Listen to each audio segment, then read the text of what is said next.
I'm in. And now if you join me in the Pledge of Allegiance.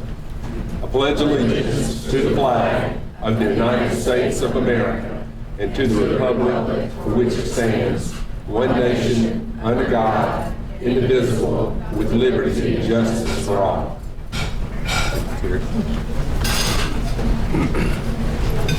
All right, today thank you, Bruce, by the way. Today our program is sponsored by Hitachi. We appreciate you being here. Thank you for all that you do for the Chamber, and let me go over a little bit of information about your company. Hitachi is one of our local industries, and we're so glad to have them in Walton County.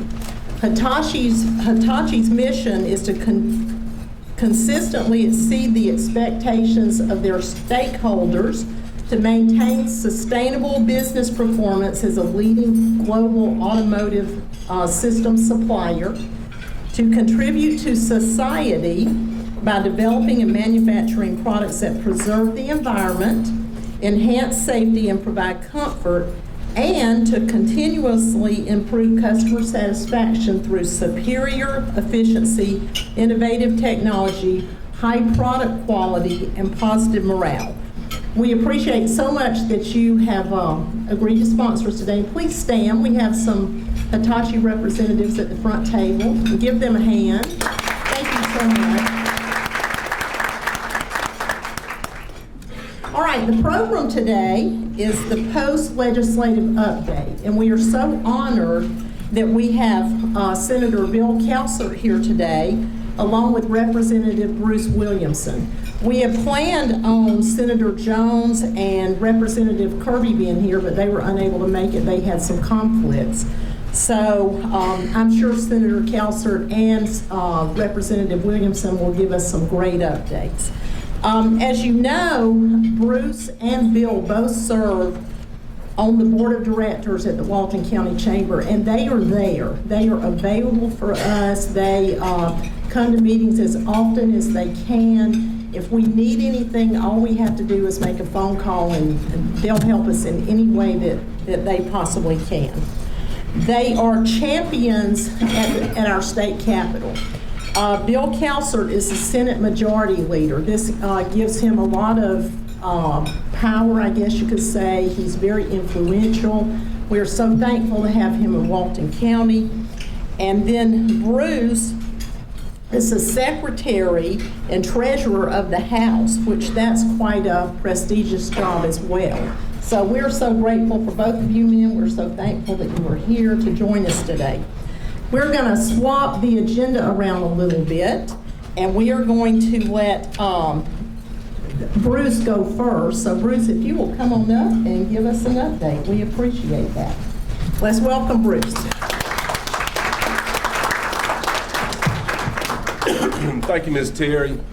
Thank you for the great job that you do as the chairman of the Walton County Board of Commerce and Chamber of Commerce, rather, and Terry for your longtime leadership as executive director. As you mentioned in your remarks, I do have the honor of serving on the board, as does the other members of our delegation, and I know that Senator Kelser and I both enjoy coming and being hands-on when we can. Unfortunately, for a couple of months of the year, we can't while we're in session, which points out that I just want to make sure that everybody understands we are a citizen legislature. We serve 2 or 3 months a year, and the rest of the year we're back at our home businesses. And I'm making excuses now for Tom Kirby. He does work for a major manufacturing company. His business is very pressing for him. They had a national leaders meeting that he had to be at, and he asked me to extend his apologies for the fact that he couldn't be here today. Senator Burt Jones, who represents the southern part of Walton County, similarly was tied up on business matters and asked us to give his apologies as well. You know how both of these gentlemen work hard for Walton County, and I just want to make sure we remember why they're not here.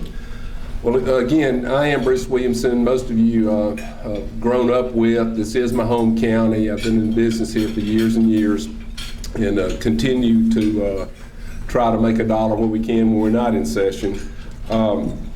I shared with the group Monday night, and some of these same remarks will be the same. I talked to the Walton County Republican Party, and I told them, and I'm going to tell you, that it's an absolute pleasure to represent Walton County.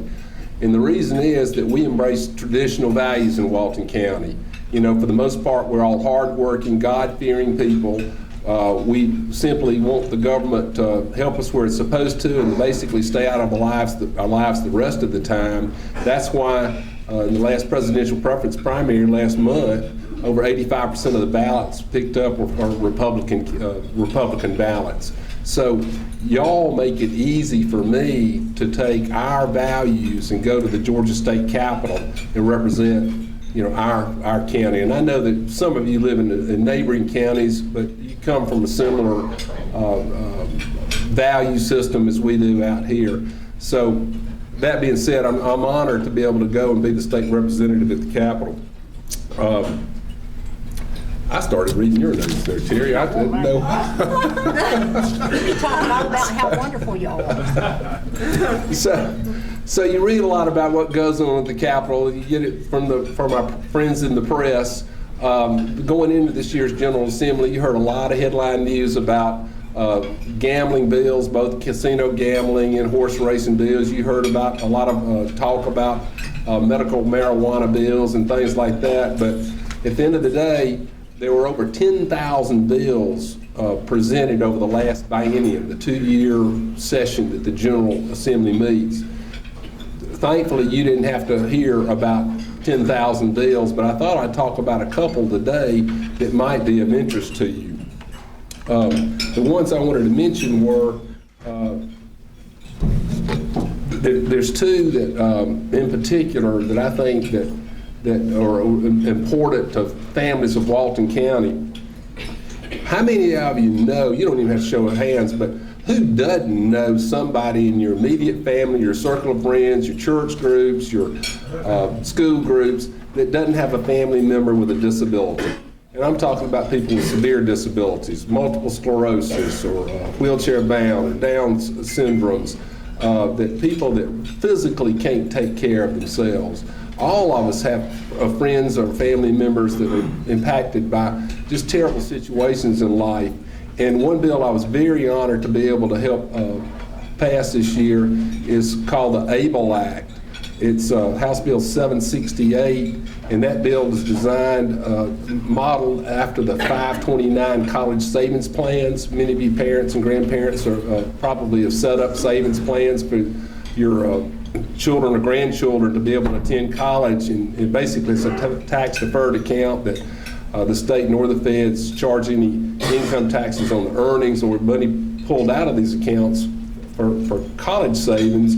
But we have a disabled community that wasn't able to avail themselves of any kind of savings vehicle like that.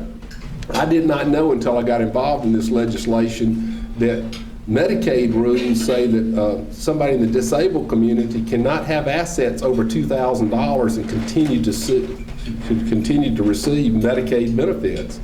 And that's just astounding to me because we have a lot of people in the disabled community that are able to work some sort of job. It might be bagging groceries at a local grocery store, but something to add value to their lives and allow them to be able to be part of the fabric of our society. And unbeknownst to me, that as soon as they got $2,000 of savings, that threatened their ability to continue receiving their much-needed Medicaid living expenses. So federal legislation was passed that allowed us to enact state-specific solutions to these savings accounts. And again, I was pleased to allow it out of a subcommittee that I chair, and with good help from our senator friends, we were able to get that to the governor's desk. And in essence, what it will allow friends and family to do is to contribute up to $14,000 a year to any beneficiary, and those funds will be able to grow income tax deferred and income tax free when it comes out of the accounts for the living needs of our friends in the disabled community. Another bill I thought that it touches everybody's lives addresses medical response to cancer. So if you have a family member or loved one that develops stage 4 cancer, and it's in the most aggressive stage of the cancer, we passed a bill that mandates that insurance companies will allow if drugs to be used for this aggressive cancers without going through a series of protocol of the lesser expensive drugs first. So, which is fine for most of us, that they can, the physician can prescribe a drug that is known to work. It might be less expensive. Try that, and then move up to the more aggressive drugs. This bill was frankly developed after we all read about the results that President Jimmy Carter had. He was diagnosed with a very aggressive form of cancer. Because of the resources available to him, he was able to go straight and get the most aggressive treatment possible without having to go through the health protocols that most of our health insurance plans would mandate that we do. And it worked for him. Praise God, he was healed from this through the use of this drug. So House Bill 965, it did pass the Senate. It's on the governor's desk, would allow all of us with similar health insurance plans to be able to access that kind of good health care. That's just two of the examples of some kind of bills that aren't quite as newsworthy as the ones you read about during the year. I did want to touch on one that I was in particular disappointed that the governor vetoed, House Bill 757, which was the religious freedom bill. I've got to brag on Senate Majority Leader Calsert here. He, along with his Senate colleagues, had worked very hard to have a very tightly constructed bill that did not discriminate against anyone. All that legislation would have done is allow our houses of worship and our pastors to practice their faith without unnecessary government intervention. We're just talking about government intervention. And what we really, frankly, did was we lost a messaging war on that. The left sort of co-opted the issue, scared businesses, and put the governor in an untenable position of having to say, hey, listen, we're going to sign this bill or veto this bill, and we just lost the messaging war. It's very analogous to what's going on in Charlotte right now with the governor of North Carolina signed a bill that, frankly, was just access to public bathrooms, and that bill simply said that a man can't go into a woman's bathroom and a woman can't go in a man's bathroom. They lost that messaging war as well, and frankly, from my value system, I see this as we have the tail wagging the dog. I will continue to fight for the people of faith, make sure that our liberties are protected. And I know that Senate Majority Leader Calsert and also Representative Kirby and State Senator Burt Jones share my same value systems, and I know they'll help me do that. So that's a real quick, easy overview of a couple of bills that are important to the lives of the people of Walton County. As always, I stand ready to help you in constituent service matters or any other way. My cell phone number is published in almost everything that I get out there. It's in all my flyers. It's on my website, and the newspaper does a good job about putting access to our office, information about access to our office in the paper weekly. So let me know how I can help Walton County. Just give me a call. Thank you, Terry.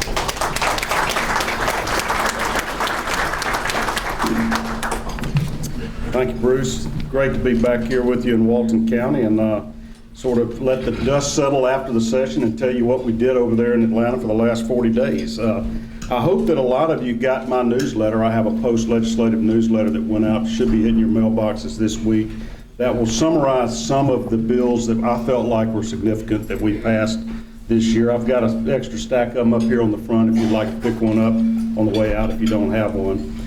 It'll summarize some of the things I'll talk about here today, and we'll try to leave enough time for questions so we can really answer what's on your mind more than sort of what was on our minds the most. First of all, as always, I love to thank you for allowing me the privilege of serving you in the state Senate. It really is a privilege, and I enjoy doing that, and have loved getting to know all of you and the needs of Walton County, and doing our best to take care of Walton County and the state capital. I encourage you, just like Bruce does, to continue to contact us if you have issues or questions, and I'm happy to see you. It looks like Gary Hobbs here today. We love to hear from the school districts, from the law enforcement communities, from the business communities, to tell us what problems you have and how we can help them, how we can fix things as we go along. I'll start just a little bit with Bruce left off on one of our biggest disappointments, was the religious freedom bill. That is something that the Senate passed 2 years ago, sent to the House. It got added on to, tweaked, improved along the way. And I'm here to tell you, I had a conversation with Patrick Graham recently. That bill is not discriminatory. You basically just ask yourself these two questions. Do you think that the government ought to be able to infringe on your right to freedom of expression of your religion, your personal beliefs, without there being a compelling governmental interest to limit your religious freedoms? Very few people think government ought to be able to interfere in our relationships with our God. Number two, if they do limit your religious freedom in any way, should they make a reasonable accommodation to you to allow you to live your faith without infringing on other people's rights?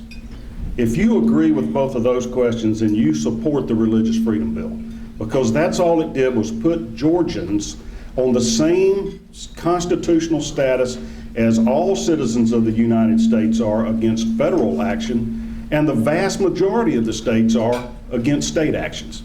And that's what we were trying to accomplish. We put in the bill a very specific clause that said it would not permit discrimination against anybody that's prohibited by law, and it wouldn't allow a government employee like the clerk of court up in Kentucky that wouldn't issue a marriage license to refuse to do their job based on religious freedom. So that addressed the two potential forms of discrimination that we saw, and we were very disappointed that it didn't get enacted this year. But I will tell you that that fight is not over. We're going to continue, and we're going to go back to the drawing board next January and try to craft the language that will satisfy everybody, including the governor, so that he'll sign it this go around. So I tell you, continue letting your voice be heard on that, because that we have not given up. There are several other issues like that were controversial this year that got a lot of press. And the one that was probably most interesting to me was campus carry.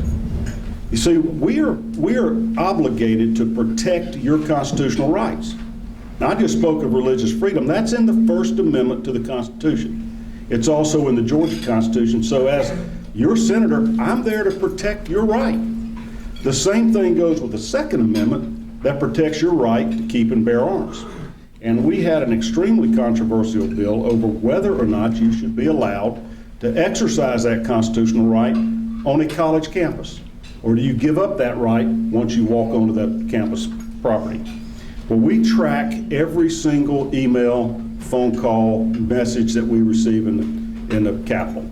Certainly in my Senate office, we keep tabs. Can't respond to all of them because I got over 5,000 emails on this subject of campus carry. So I mean, I wouldn't be able to go vote on the floor if I was just responding to emails all day long, but we track it to know what you think.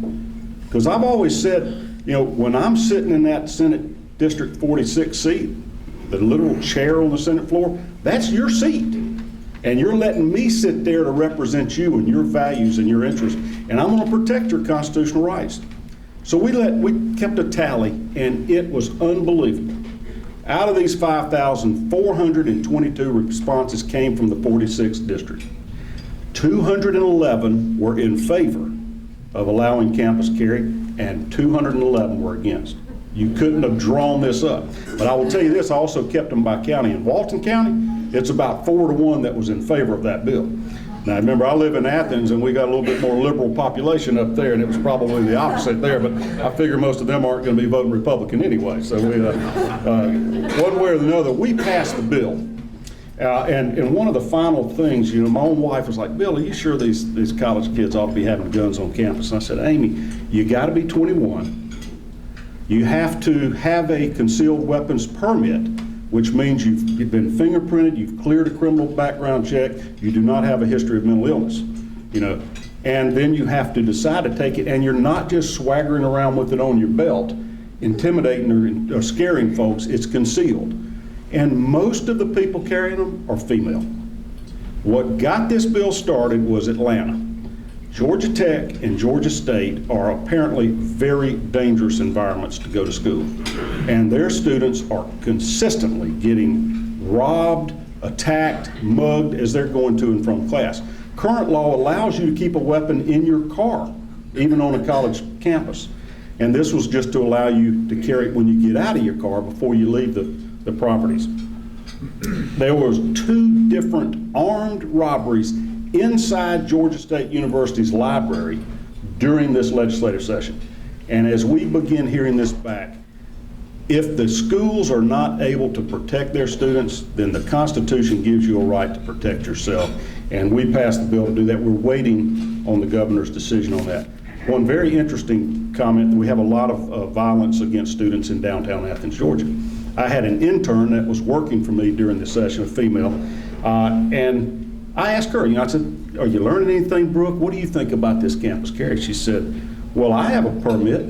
It blew my mind. I didn't expect that. Very innocent, sweet little girl said, I got a permit. Tell me why I can carry it in my pocketbook if I go downtown Athens at night to protect myself from getting attacked. But when I walk under that arch on the campus, I lose that right.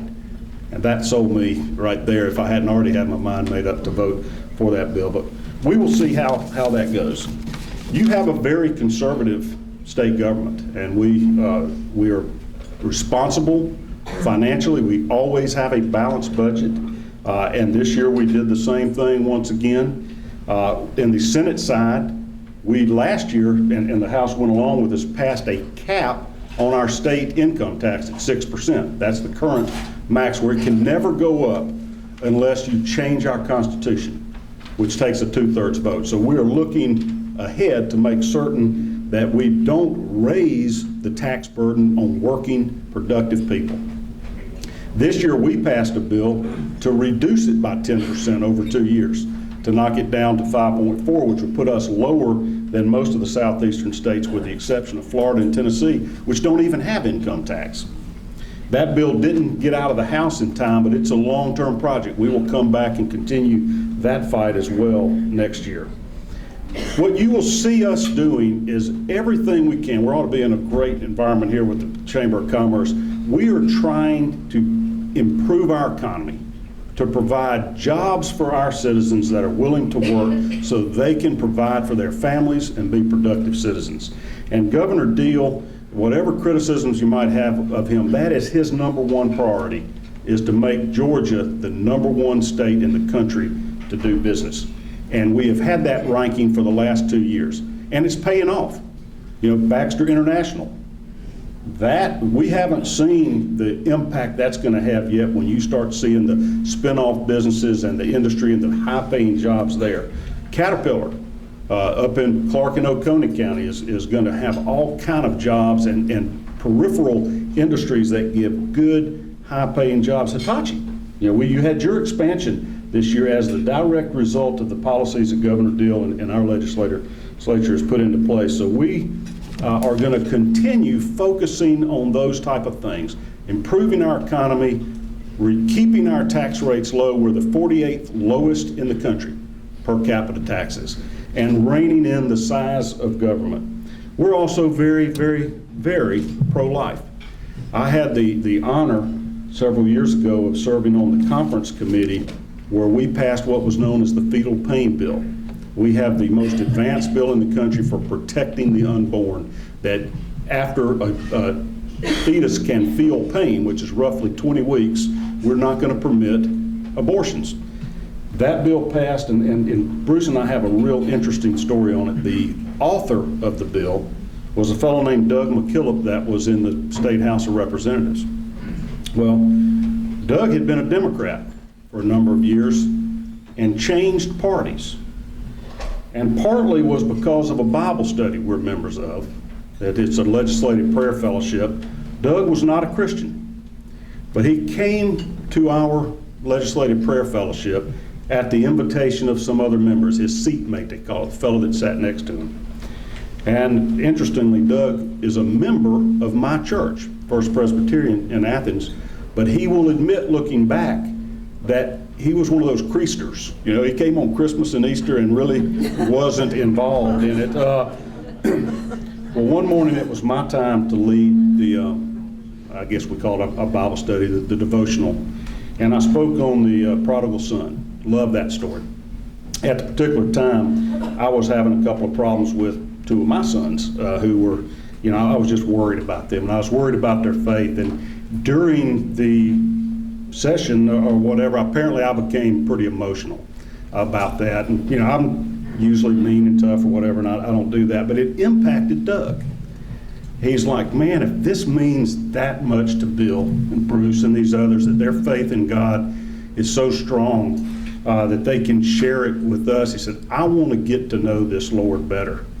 And he converted shortly after that, and then lo and behold, he became the person that pushed this fetal pain bill, one of the best pieces of pro-life legislation in the country. And it so happens at the end, if there are differences in the Senate version and the House version, there are 3 senators, 3 House members, and they hammer out the differences. And Doug and I were 2 of those 6 people that ended up getting it done, and it is signed into law. So enough of that aside story, but we will continue to fight for the rights of the unborn in this country and in this state in particular.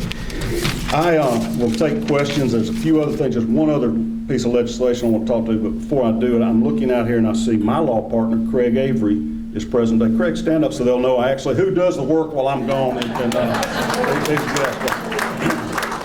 told him if he wanted to know what I'd been doing for the last 40 days, come here and he could get to hear the story. But truly, I can't do this without the permission of 3 people. First is my wife, Amy. She was at the Republican Party meeting with me the other day. On our 29th anniversary, she came with me to talk in politics, but without her support, permission, believe it or not, guys, I don't mind admitting that, without her permission, I can't do it. And the other, though, is my law partner.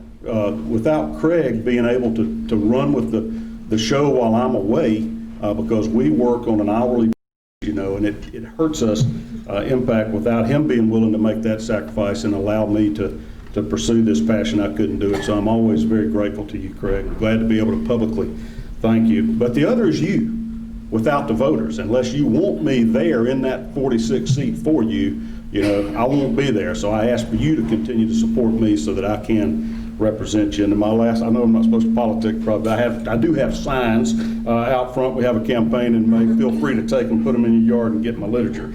But most importantly, vote. The other thing that I was most proud of this session was I had become very concerned about this terrorism. And it has come to our shores. You know, we had 9/11 many years ago, and we kind of forgot about it. Other than the pain and the hassle of having to go through security at the airport, we haven't been really under attack until this fall in San Bernardino. And you're seeing different incidents, you know, Paris and Brussels, where the Muslims extremists are trying to kill us or to convert us. You can take your choice, either get beheaded or convert, and they're not going to stay in the Middle East. They're coming this way, so we better be prepared for it and protect against it. So our Republican caucus in the Senate decided we would look into it and see what is Georgia doing and what can we do better to make sure that that doesn't happen here in the future. Because I would hate it to look back and say, you know, there I was in a position in the state Senate where I could have impacted Georgia's responsiveness to these type of problems, and I didn't. You know, I didn't take it serious or whatever. So we looked to see what all other states were doing and to analyze what Georgia was doing. And I was the author of a bill where we put into our code to create what's referred to as GSAC. It's the Georgia Information Sharing and Analysis Center. For shorthand, they call that the Fusion Center. Other states have them as well, where you're fusing federal law enforcement, Homeland Security, FBI, CIA, with your state agencies. Our GBI is the head of this. Our State Patrol, the CDC, our Georgia Emergency Management. We have a Homeland Security Director here in Georgia as well, and also local law enforcement, to make sure that we learn, we share information between all of these sources, and we detect any threat, we respond to it, and we keep our people safe.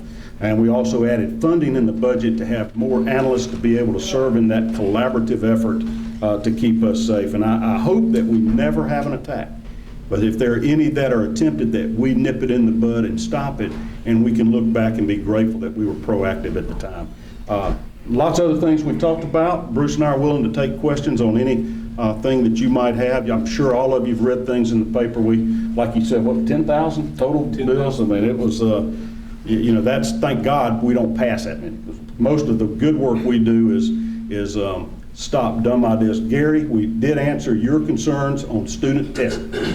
You told us in December that we are testing these kids too much. It's deflating the morale of your teachers. It's taking them out of the classroom, and we're putting too much emphasis on student performance in evaluating the teachers, and we responded directly to you. I hope you've seen that, and it's satisfactory to you, because we are answering the concerns of students, parents, teachers, and administrators to reduce this unnecessary testing.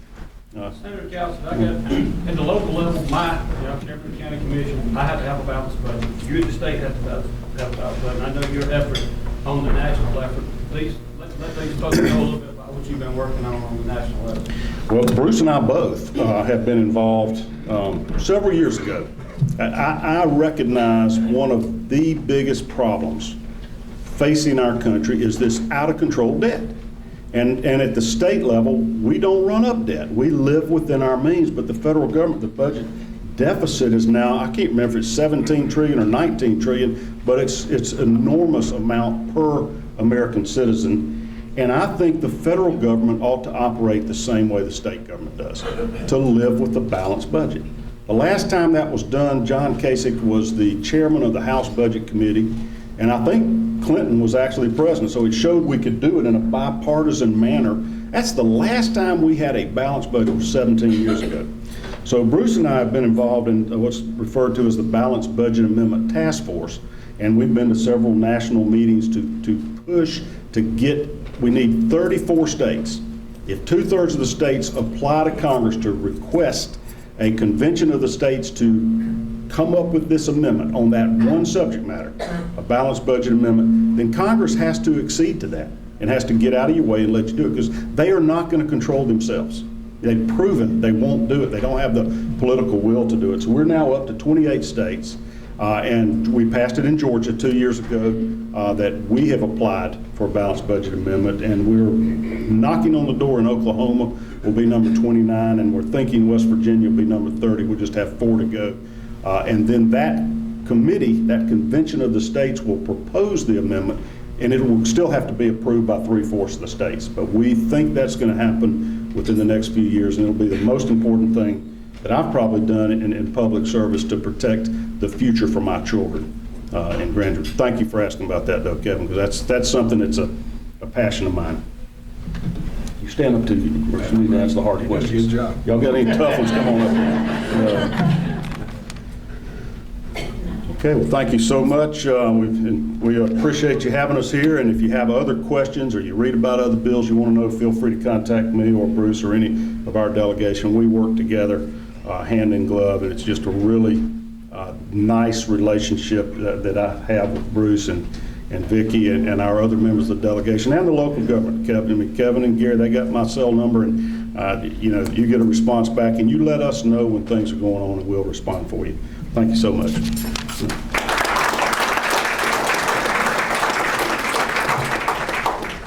Thank you both so much. We are so fortunate to have these gentlemen with us, so we appreciate you both and all that you do. All right, let's move on. We're going to talk about who won the Member of the Month award. All right, the Member of the Month award criteria is as follows. The member must be a member of the Walton County Chamber of Commerce, and the business should have been in existence for at least 2 years. They must project a positive attitude, positive image, and must have donated resources to the community. A Member of the Month can only be awarded to the same member once a year, and a past Member of the Year recipients are not eligible to win. This year's Member of the Month opened in Walton County 18 years ago. The administrator serves on the Chamber Board of Directors.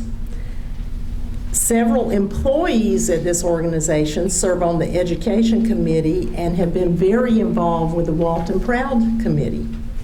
The administrator serves with the Loganville Development Authority. That one probably gave it away. Many of the employees serve as volunteers with other community associations. That this particular member is always willing to donate even when there's no direct benefit going back to them. This member has a beautiful facility, and they are always willing to host groups for the chamber and for any other community group.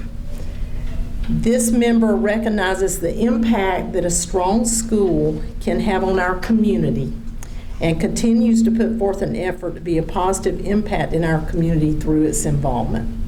The mission of this member's organization is: we exist to prepare students academically, spiritually, and socially for God's calling in their lives. So join me in congratulating our Member of the Month, Loganville Christian Academy, and Doug Monda. Congratulations.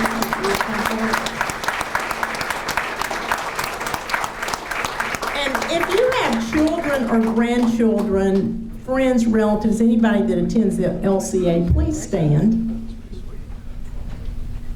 Oh, there's more of you than that. Children, nieces, nephews. My goodness. Well, glad that you're there, and that tells you you've got a lot of people you need to be talking to, doesn't it? All right. Thank you very much. Would you like to say anything? I will say. I do very much appreciate being a part of Walton County and watching over the years really develop a great school system in Walton County.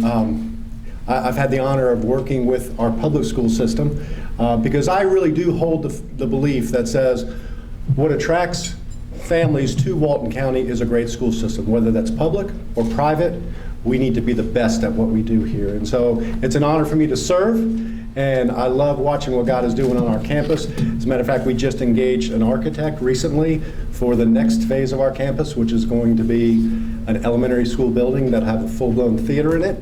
So we're moving forward and we're growing. We now have 63 acres on our campus and continuing to grow. So God has been good to us and continues to do that. So thank you. I'm glad to be a part of that.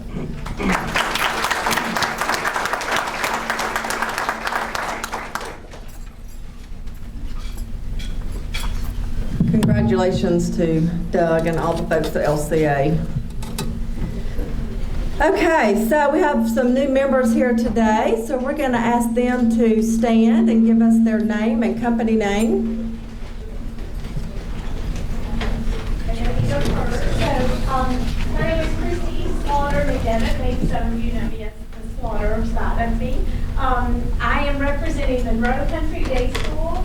It's the new school that will be in downtown Monroe. We're located where the Old Fish Building and the Johnston Institute formerly was.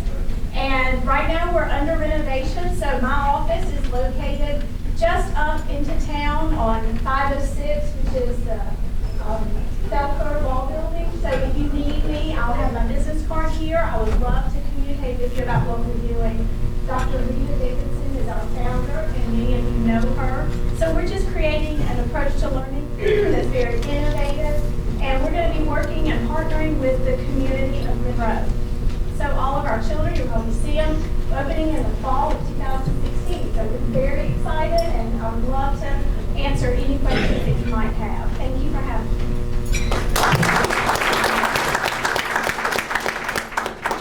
I'm Jamie Portman. I am opening a vintage boutique business called McNack's. It's 707 South Broad Street, and it's still in the beginning stages, so keep an eye out on TV.